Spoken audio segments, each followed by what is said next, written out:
আওয়ামী স্টাইলের নির্বাচন আপনারা করতে দিবেন? আওয়ামী স্টাইলের নির্বাচনে যদি হয় তাহলে 2000 লোকের জীবন দেওয়ার কি প্রয়োজন ছিল?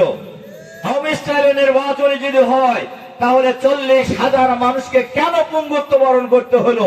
আওয়ামী স্টাইলের নির্বাচনে যদি হয় তাহলে আমরা নতুন পরিবর্তন কেন করলাম?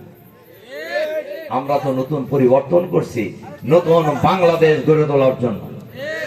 কাজেই আমি যারা এই চিন্তা করতেছেন, বসে বসে গবেষণা করতেছেন, তাদেরকে বলবো বাংলাদেশের মাটিতে আর বাংলাদেশের জনগণ আওয়ামী স্টাইলের কোন নির্বাচন বাংলাদেশের মাটিতে কেউ করতে পারবেন না। উল্লাপাড়া তো নয়, উল্লাপাড়া তো নয়। উল্লাপাড়ায় কোন মাস্তান বাহিনীকে, কোন দুর্বৃত্তকে ভোট কেন্দ্রের আশেপাশে ঢুকতে দেওয়া হবে না ইনশাআল্লাহ। আল্লাহ যদি আমাকে জীবিত রাখেন, ইনশাআল্লাহ।